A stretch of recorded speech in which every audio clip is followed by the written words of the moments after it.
साधु के कुछ दूर जाने पर भगवान श्री सत्यनारायण की उसकी सत्यता की परीक्षा के विषय में जिज्ञासा हुई। साधु तुम्हारी नाव में क्या भरा है?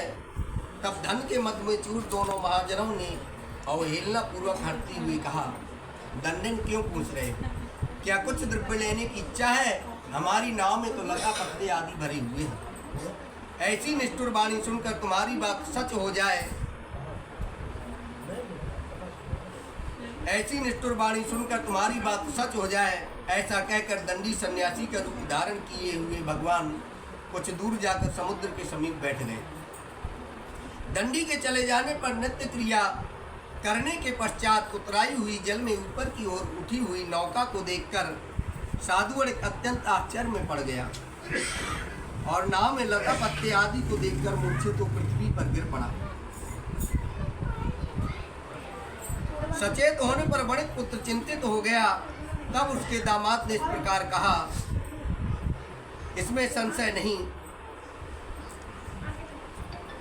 आप शोक क्यों करते हैं? दंडी ने श्राप दिया है, ऐसी स्थिति में वे ही चाहें तो सब कुछ कर सकते, इसमें कोई संशय नहीं है।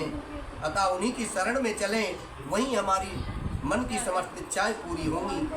दामाद जमाता की बात सुनकर साधु वणिक उनके पास गया और दंडी को देखकर उसने उन्हें भक्ति पूर्वक प्रणाम किया तथा आदर पूर्वक कहने लगा, आपके सम्मुख मैंने जो कुछ असत्य भाषण स्वरूप अपराध किया है, आप मेरे उस अपराध को क्षमा करें। ऐसा कहकर बारंबार प्रणाम करके वह महान शोक से व्याकुल हो गया। दंडी ने उसे रोता हुआ देखकर कहा, हे मूर्ख रो मत, मेरी बात सुनो। मेरी पूजा से उदासीन होने के कारण तथा मेरी ही आज्ञा से तुमने बारंबार दुख प्राप्त किया है। भगवान की ऐसी वाणी सुनकर वह उनकी स्तुति करने लगा। साधु ने कहा, हे प्रभु, यह आश्चर्य की बात है कि आपकी माया से मोहित होने के कारण ब्रह्मा आदि देवता भी आपके गुणों को यथावत रूप से नहीं जान पाते। फिर मैं मूर्ख आपकी माया से मोहित होने के कारण कैसे जान सकता हूँ? आप प्रसन्न हो, मैं अपनी धन संपत्ति के अनुसार आपकी पूजा करूँगा।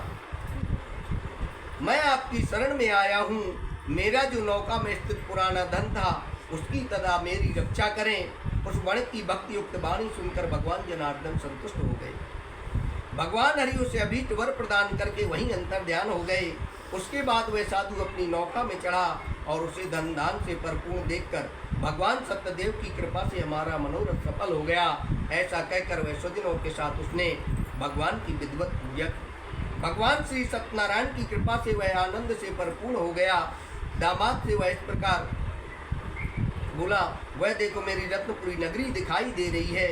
इसके बाद उसने अपने धन के रक्षक दूत को अपने आगमन का समाचार देने के लिए नगरी में भेजा। एक व्यक्ति ने भगवान पर संदेह किया। उसने कहा, भगवान बहुत गलती करते हैं, भगवान बहुत गलती करते हैं। दूसरे व्यक्ति ने कहा कि मूर्ख है क्या, भगवान कहीं गलती करते हैं? बोले चलो मैं दिखाता हूँ।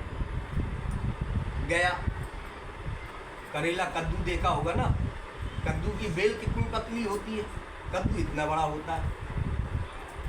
एक बड़ी सी छत के ऊपर वो बेल फैली हुई थी, इतने बड़े बड़े कद्दू रखे हुए थे। उस व्यक्ति ने दूसरे व्यक्ति से कहा, तुम एक बात बताओ, इतनी पतली बेल में इतना बड़ा कद्दू लगा दिया है भगवान ने, ये गलत है कि नहीं है? अभी हवा चलेगी तो पूरी बेल के साथ पूरा नीचे आ जाएगा। कम से कम इतनी मजबूती तो देता कि केवल एक फल ही गिर जाता, बेल तो नष्ट नहीं होती। गलत है कि नहीं? भगवान गलती करते हैं कि नहीं करते हैं? बोले हाँ यार गलती तो करते हैं। दूसरे व्यक्ति ने काटी। कुछ दिनों बाद पुनः मिले तो रास्ते में आम का पेड़ लगा हुआ, आम के पेड़ के नीचे लेट गए। ऊपर देखा तो छोटे छोटे पेड़, अब आम का कितना बड़ा फल होगा, छोटे छोटे। बोले देखो दूसरी गलती। बोले क्या? बोले आम का पेड़ देखो कितना भारी भरकम बना दिया है और फल कितने छोटे लगा दिए हैं। बोले ये है गलती भगवान की? बोले हाँ। उसी समय आंधी आई, लेटे हुए थे दोनों और आम एक गिरा सीधे नाक में, सोई बेहोश हो गया। और जब होश आया बोले दोनों गलतियां काटो। तुरंत बोला जो मैंने गलतियां लिखवाई हैं दोनों काटो। बोले क्यों, समझ में आ गया? बोले कैसे? बोले ऐसे समझ में आ गया, अगर इस भारी भरकम आम के पेड़ में भारी भरकम पेड़ लगा होता तो राम नाम सत्य हो जाता ना। है छोटा सा पेड़ लगा, भगवान ने इसलिए छोटा लगाया है, भगवान की गलती नहीं है, ये हमारी गलती है जो हम ऐसा सोचते हैं कि भगवान गलती करते हैं। एक व्यक्ति था, उसने अंग्रेजी के 4 वर्ण सीख लिए, यस, नो, वेरी गुड और थैंक यू। गांव का व्यक्ति, गांव में सब अनपढ़, अंग्रेजी कोई जानते नहीं थे, हिंदी तो हर कोई जानता है पर अंग्रेजी बिल्कुल नहीं जानता। अब उसने 3-4 शब्द ये सीख लिए, गांव में निकले, कोई उससे कुछ कहे, वो कहे यस, तुरंत यस, वेरी गुड, कोई भी शब्द, उसको भावार्थ उसका मालूम नहीं था, इसका मतलब होता क्या है। उसी समय उसको ट्रेन में जाने का एक बार चांस पड़ा, सफर में जा रहा था। अब ट्रेन में चढ़ा, बीच में जाकर के खड़ा हो गया, सामने से किसी व्यक्ति का सूटकेस खो गया तो उधर से वो पूछता हुआ चला रहा है, भाई साहब किसी ने मेरा सूटकेस देखा है क्या? भाई साहब किसी ने सूटकेस देखा है? उसी व्यक्ति के पास आ गया वो पूछते पूछते, उसने कहा यस, हमने देखा है भाई, यस। बोला यस भाई साहब देखा है, बहुत बहुत धन्यवाद आपका, दे दो। बोला नो नो नो, जब देखा है तो दो, नो क्या, नहीं तो अभी 2 लपड़ लगाएंगे। देखा है तो दो, नहीं माना तो उसने 2-3 दिए, वेरी गुड वेरी गुड। अब सोचा 3 तो चिपका दिया, अब 1 रह गया तो उसको भी थैंक यू, चल दिए।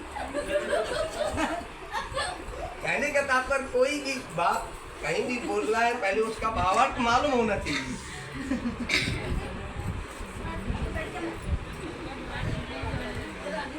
तत्पश्चात उस दूत ने नगर में जाकर साधु की भार्या को देख हाथ जोड़कर प्रणाम किया तथा उसके लिए अभीत बात कही। सेठ जी अपने दामाद तथा बंधु वर्गों के साथ बहुत सारे धन धान से संपन्न होकर नगर के निकट पधार गए। दूत के मुख से यह बात सुनकर वह महान आनंद से विह्वल हो गई और उस साध्वी ने श्री सत्यनारायण की पूजा करके अपनी पुत्री से कहा, मैं साधु के दर्शन के लिए जा रही हूँ, तुम शीघ्र आओ। माता का ऐसा वचन सुनकर व्रत को समाप्त करके प्रसाद का परित्याग कर वह कलावती भी अपने पति का दर्शन करने के लिए चल पड़ी। इससे भगवान सत्यनारायण रुष्ट हो गए और उन्होंने उसके पति को तथा नौका के साथ धन के साथ हरण करके जल में डुबो दिया। इसके बाद कलावती कन्या ने अपने पति को न देख महान शोक से रुदन करती हुई पृथ्वी पर गिर पड़ी। नाव का आदर्श तथा कन्या को अत्यंत दुखी देख भयभीत मन से साधु वणिक ने सोचा, यह क्या आश्चर्य हो गया। नाव का संचालन करने वाले भी सभी चिंतित हो गए। तदनंतर वह लीलावती भी कन्या को देखकर विह्वल हो गई और अत्यंत दुख से विलाप करती हुई अपने पति से इस प्रकार बोली, अभी अभी नाव के साथ वह दामाद कैसे आलंचित हो गया, न जाने किस देवता की उपेक्षा से वह नौका हरण कर ली गई, अथवा श्री सत्यनारायण भगवान का महात्मा कौन जान सकता है। ऐसा कहकर वह स्वजनों के साथ विलाप करने लगी और वह कलावती कन्या को गोद में लेकर के रोने लगी। कलावती कन्या भी अपने पति के नष्ट हो जाने पर दुखित हो गई और पति की पादुका लेकर उनका अनुगमन करने के लिए मन में निश्चय किया। कन्या के इस प्रकार के आचरण को देखकर भार्या सहित वह धर्मज्ञ साधु वणिक अत्यंत शोक संतप्त हो गया। एक व्यक्ति था, विवाह होकर के नया नया घर पे आया और आजकल तो भाई एंड्रॉयड फोन का जमाना है, देख लीजिए। अब श्रीमती जी फोन लेकर के बैठ जाती हैं चलाने के लिए, फोन चलाए जा रही हैं, सुबह से झाड़ू पोछे का वक्त। अब जब श्रीमती जी फोन चलाए जा रही हैं तो सासू माँ ने सोचा कि ये तो कुछ कर रही नहीं, लाओ मैं ही झाड़ू लगा लेती हूँ।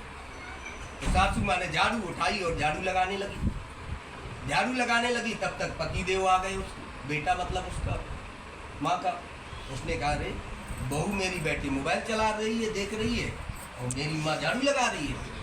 तो जा करके इसने सोचा कि अगर इससे कहूँगा तो ये नाराज होगी, इसको बुरा लगेगा कि मेरी माँ झाड़ू लगा रही है और तुम मोबाइल चला रही हो।